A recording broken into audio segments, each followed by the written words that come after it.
Today on Inside Utah Politics, the race in Utah's 3rd Congressional District. Glenn Wright is the Democratic challenger. He's here to explain why he thinks he's the best candidate for the job.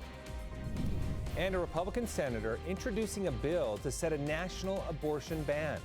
Why he may have trouble even convincing his own party to get on board.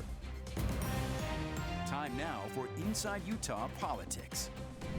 Thanks so much for joining us. I'm Glenn Mills. It is time to go inside Utah politics. We do begin this morning with Glenn Wright. He is the Democratic challenger in Utah's 3rd Congressional District. Glenn, thanks so much for being on the show. Appreciate having you here. Pleasure to be here. Talk about your interest in the seat in Utah's 3rd District.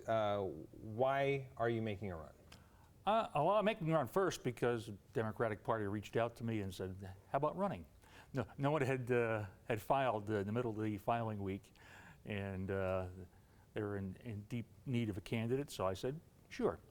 And I'm always ready to talk about policies that I consider important for the state and for the country. That brings up a point that I wanted to ask you about, the fact that you are in a deeply red district, one of the most reliably red districts in the country. What is your strategy as you come in a major underdog in this race to try to gain some ground? Talk about issues that I think are important and point out the differences between myself and the incumbent. I think the major issues that I think can possibly sway some voters are climate. I think his Representative Curtis talks a good game on climate. He has proposed and organized a conservative climate caucus, but that group doesn't do anything. They have set no goals. Their policies will not contribute to improving climate change. The other big issue that I've been running on, that I've been getting a lot of traction on, is the Supreme Court decision on abortion. Mm-hmm. And women's reproductive health, I think, is a very important issue. Okay, I want to dig deeper into what your solutions and ideas are on those very topics. But first, talk to us about your qualifications. What do you believe qualifies you for this position? I have a pretty varied background, and it's more varied than I think most people that run for office. I've lived in 8 different states and 3 foreign countries. I'm a 2-tour Vietnam veteran. In my corporate life, I worked as a safety engineer, providing industrial safety, fire protection, liability, and security advice to customers for 30 years. The last 12 years, I was in charge of all of our engineers in Latin America and traveled there 2 weeks a month for 12 years. And I'm kind of a policy wonk. I like digging into issues and coming up with solutions, which was part of my job for the insurance company I worked for, trying to find solutions for our customers. Let's dig into some of the big issues of the day, and let's start right off where you started off, climate and energy. We take a look right in our own backyard at the Great Salt Lake and what's happening there. It's shrinking and disappearing right before our very eyes, and we're all dealing with the consequences of that right now. What do you see as the most pressing issue when it comes to climate right now that you would want to address? Well, I think we have to set some goals and accomplish goals in reducing our carbon footprint on society. And I'm taking direct action in several of those areas. I'm the Summit County appointee on the Community Renewable Energy Agency. And I had some effect, I think, on getting HB 411 passed through the legislature a few years ago. We're currently negotiating with Rocky Mountain Power to bring 100% renewable electrical energy into 18 communities. I think decarbonizing our economy is the most important thing we can do, not only for the environment, but for our economy. Electric vehicles. I drive a Chevy Bolt, and electric vehicles will be the method that we try to decarbonize our society, but also help the economy. We can see with the global oil disruptions caused by the war in Europe. We are tied to the global price of oil. Even though the U.S. is technically energy independent, we export more energy than we import. But no matter what we produce here, it's tied to the global energy price. If we reduce demand for oil by going to electric vehicles in our transportation, we will greatly reduce the impact on fuel costs for everybody, not just those driving electric vehicles. Do you think that should be mandated? We're starting to see some states do that now, and they set a date specific for when that is done. Do you believe that it should be mandated that there are no more gas-powered vehicles on the roads? I don't think we're going to have to do that. I think it's going to happen organically. Is there not a lot of room to go, a lot of room to make up as far as infrastructure goes at this point? Absolutely. But I've seen it. I've driven my vehicle for 3 years now, and I've seen an improvement in the infrastructure just in those 3 years. There are fast chargers popping up all over the state right now along our main transportation routes. And it is going to be a gradual process, though. The car companies have said that they want to produce half of their new vehicles as electric vehicles by 2030 and 100% by 2035. So just to be clear, you support this going on from an economic standpoint as far as a government mandate standpoint? Okay. I want to go back to another thing you brought up as well, because we're running out of time. You brought up the Roe V Wade decision. Yes. We're starting to see, obviously, now this in the hands of the states, and there's a patchwork of law across the country. What do you believe is the best solution there? I think the best solution is go back to Roe v. Wade. And if I'm elected and if I get the opportunity to codify the protections that women have had in Roe v. Wade, I would do so. I think that decision was really misguided on part of the 5 members of the Supreme Court who went in that direction. They're imposing their own moral precepts on a population that, if you look at opinions nationwide, don't accept that particular position. It's almost a violation of our religious principles to impose their religious views on the mass society in the United States. And it's a real imposition on the rights of women, not only their reproductive rights, but their economic rights and their ability to develop themselves as full human beings. Student loan forgiveness, the president's plan, has been getting a lot of attention and controversy. Yep. Our delegation stands united against that. Where do you stand? I think it was a good start. I wouldn't have done it exactly that way. How would you have done it? I think what we need is, as part of that forgiveness, impositions on universities to control costs. In the last 40 or 50 years, education costs have skyrocketed way past inflation. I was able to go through college by working hard over the summer and not coming out with no debt, and by the benefit of an Air Force ROTC scholarship. So you think the solution is more working to get the cost of college down as opposed to forgiving loan debt? I think they go together. And one of the reasons I think we should forgive some of the loan debt is a lot of the older debts had very high interest rates. If we're going to give out loans to students and encourage them to go to college, why shouldn't they be getting the lowest rate that can be gotten from the federal government, as in something like the 10-year Treasury rate? Okay, we have 30 seconds left, so this one has to be quick. The Inflation Reduction Act, do you believe that was the best way forward to addressing inflation? I think it affects more things than inflation, and it mitigates inflation effects on senior citizens in terms of negotiating lower prices for pharmaceuticals, putting a cap on their expenses. And in the long term, as I talked about before, as we move to electric vehicles and the incentives for that, it will reduce our reliance on the world price of oil. Okay, so if you were in Congress, you would have been a yes or no vote on the... A definite yes. Okay, all right. Well, the campaign coming down the stretch, we will continue to watch and see how that goes. We appreciate you being here and sharing your thoughts with us this morning. Thank you. Pleasure being here. You bet. Still to come on Inside Utah Politics, more than $50 million allocated for affordable housing.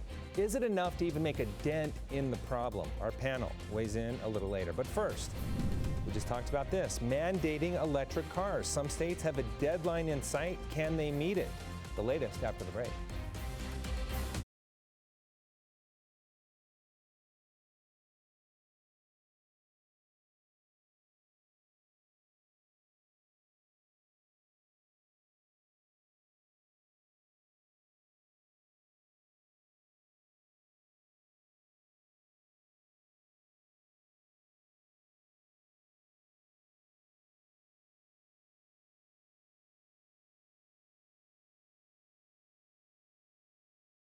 Arguments over abortion are erupting in the nation's capital as lawmakers consider a new bill that would ban abortion nationwide after 15 weeks with some exceptions.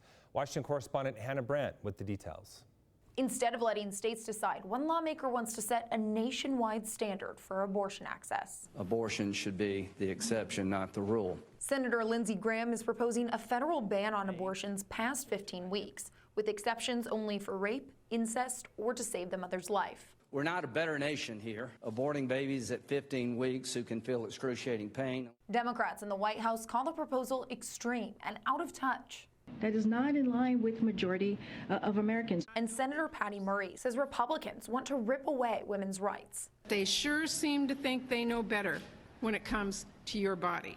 This is horrifying. Senator Chuck Schumer added he thinks the plan is hypocritical. Republicans are twisting themselves into pretzels, trying to explain why they want nationwide abortion bans when they said they'd leave it up to the states. And Republican leader Mitch McConnell seemed to echo that idea when asked about the bill. I think most of the members of my conference prefer that this be dealt with at the state level.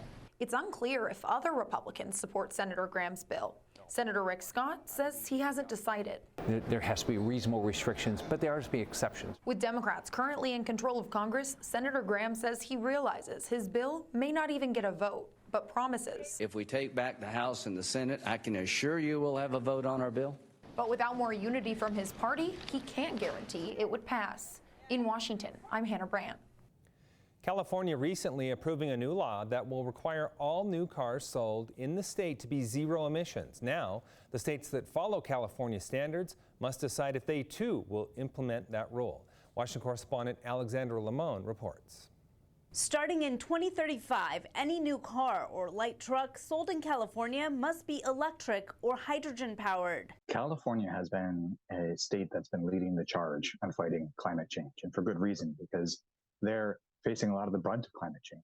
17 other states follow the Golden State standards and must now decide whether to follow this zero emission standard or revert back to federal emission rules. But they can't adopt anything in between or different. Some states have said we'll adopt everything that California does, including Virginia. But Virginia decided that before Republican Governor Glenn Youngkin took office, and he's vowing to fight the zero emissions rule. Robert Glicksman, environmental law professor at George Washington University, says for some states, opting out will be tough. It would take adoption by the state legislature and approval by the governor to opt out. Experts say it's probable that federal emission standards will eventually catch up to California's rules, but it's unlikely it'll happen by 2035. Instead, the Biden administration is offering incentives to car manufacturers and consumers. Trevor Higgins with the Center for American Progress says the incentives should cause a natural shift to electric vehicles. Which are fun to drive, they are affordable, they help the grid to be more resilient, they let you charge your own house if you need to, if the grid were ever to fail. In Washington, Alexandra Limon.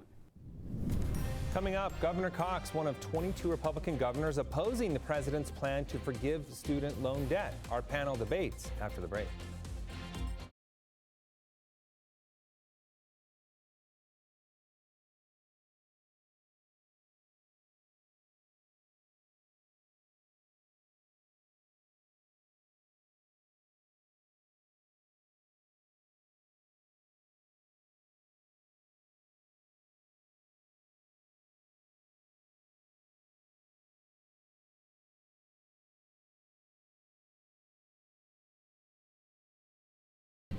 Time now for a closer look at some of the big stories of the week with the Inside Utah Politics panel. This week we have State Representative Rosemary Lesser and former Utah GOP Chair Thomas Wright. Great to have both of you on the show. Thanks so much for being here. Let's start off with affordable housing, a big topic during the week. First off, I'd like to hear your assessment of the current state of affordable housing here in Utah. Representative, let's start with you. Well, it's the $55 million that was allocated in the last legislative session was less than the governor had requested in his initial budget. On the other hand, it's a start, and it's certainly something that needs to be addressed in our state. I'm excited to see areas throughout our state working together, Salt Lake County, Mill Creek, even in my own district in Weber County, And these are important initiatives for our state moving forward. Talk about, if you will, real quick, about the need you see on the ground in even your own district. One of the most pressing needs is in the deeply affordable housing market. That has really been a problem, and I'm delighted that Commissioner Niederhauser is so actively involved in this program for decreasing homelessness by actually providing housing. So this is something that affects people throughout our state. And in the affordable housing market, this is something that is critically important and comes up as I'm talking with constituents all throughout my region. Thomas, let's bring you into the conversation. Your assessment of affordable housing and the state of it in our area right now. This is one of the state's most pressing problems, Glenn. And I agree with a lot of what the representative said. The challenge, though, is this is a government that's trying to fix problems, and I applaud the compassionate conservatism of those in the legislature. I think this is a step in the right direction in what's a crisis. But the unfortunate reality here is government is not going to be able to solve this problem. We have to get to the core of why we have an affordable housing crisis. I've written a lot of op-eds. There's a lot of people out there that have done the same. And getting to the core root of why our housing is unaffordable is the only way to solve this problem long term. We have a supply and demand issue.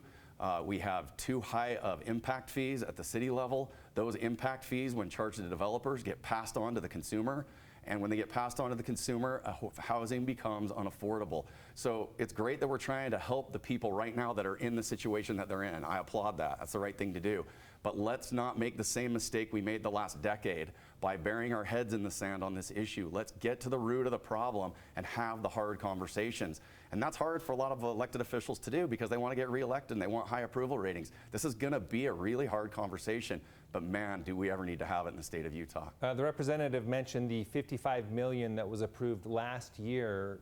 Am I hearing you correctly? Throwing money at the problem isn't going to be the solution? For whatever reason, Glenn, government can't see around the bend. You know, in the private sector, we see around the bend. We see the problems kind of before they happen. We do our best to anticipate them. Government tends to wait till the problem hits them right in the face, and then they start talking about it. Look at the Great Salt Lake. Look at the affordable housing crisis. We wait till the issue is so big and so large that then the elected officials that ignored it, that helped cause the problem, are now the ones that tell you government's here to fix it.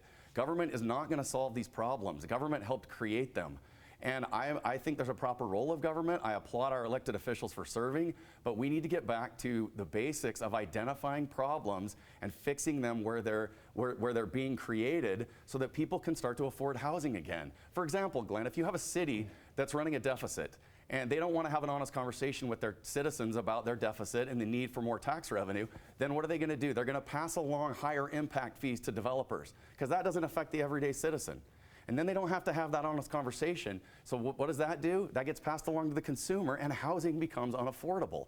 And until we're willing to have these conversations, we're going to continue to have to throw money at the problem, which in this case is probably the right thing to do because nothing was done over the last 10, 15 years. But let's fix the problem so we don't have to do that. That's the right thing to do. Representative, I'd like to get your thoughts on that. Is government the problem here? And you mentioned the $55 million as a good step, but where do you see it going from here? Well, I have been impressed by all of the groups who are coming together beyond government in attempting to address this issue. I am excited to see the foundation that Gail Miller has been involved with in basically funding refurbishment of historic homes to allow for affordable housing. I think it's going to involve many organizations, both public and private, coming together, not just a government solution. And I agree with Tom. This is not a solely government solution. In Utah, we don't do sole government solutions to problems.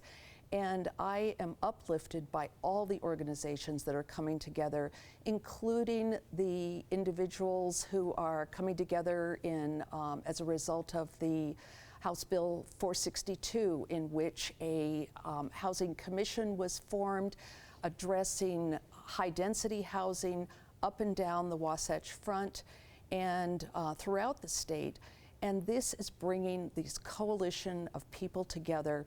I really can't comment on the impact fees and how they have affected housing costs.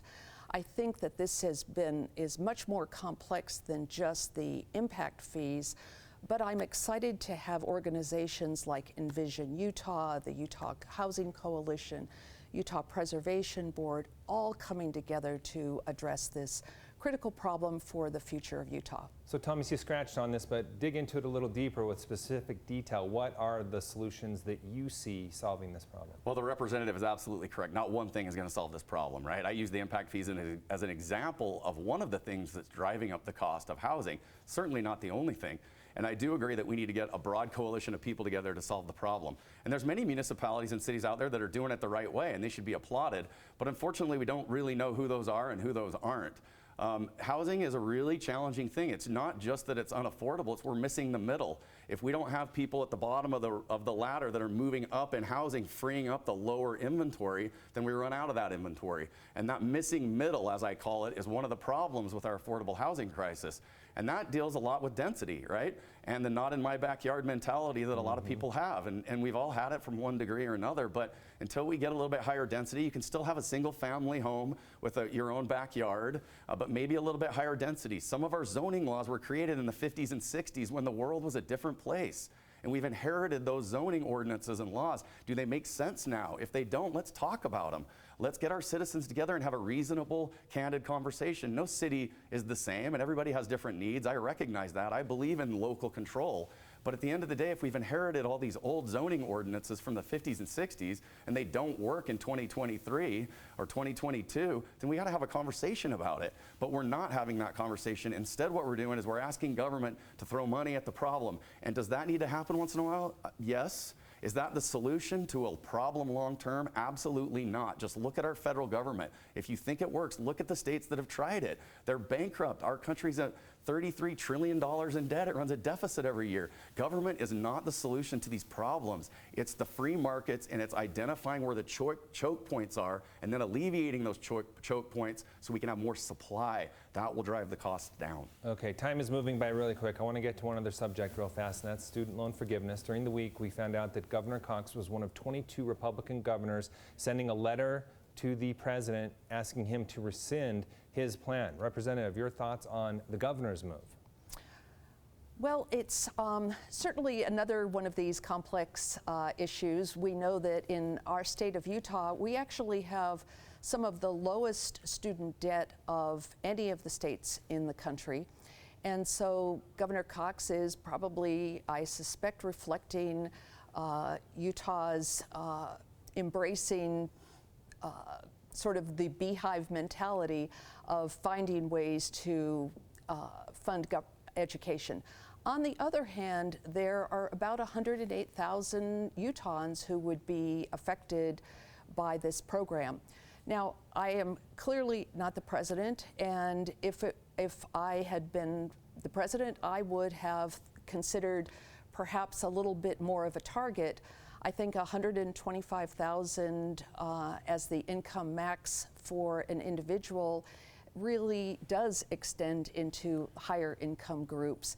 And so even though this bill, or this, not bill, but executive action, would primarily affect those under $80,000, I think if I were doing it from scratch, I would have actually limited it to a lower income group, primarily those receiving Pell Grants. We are running out of time, Thomas, 30 seconds. Well, look, I mean, it's not student loan forgiveness, it's the transference of somebody else's debt. That's not fair.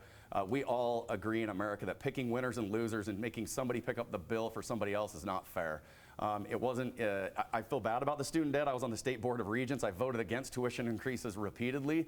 I'm always surprised when universities raise tuition, the truth in tuition hearing happens and 3 students show up and ask questions. So please, if you're out there, go to those truth in tuition hearings. Make sure your voice is heard. All right, unfortunately, we have run out of time. Great conversation. Really appreciate both of you being here today. And stay with us. We'll have more Inside Utah Politics right after the break.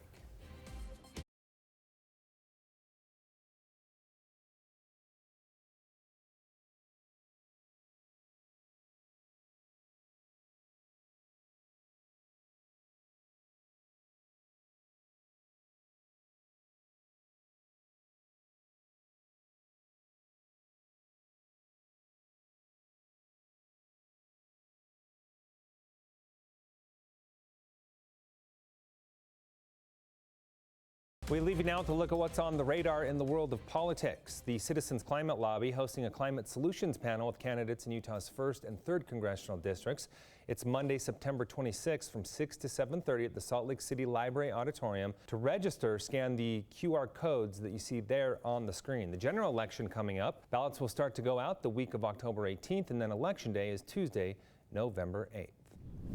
Make sure to connect with me on social media. I'd like to know what you think of this show and other issues that are important to you. You can email me at InsideUtahPolitics@abc4.com. You can also follow me on Facebook, Twitter, and Instagram.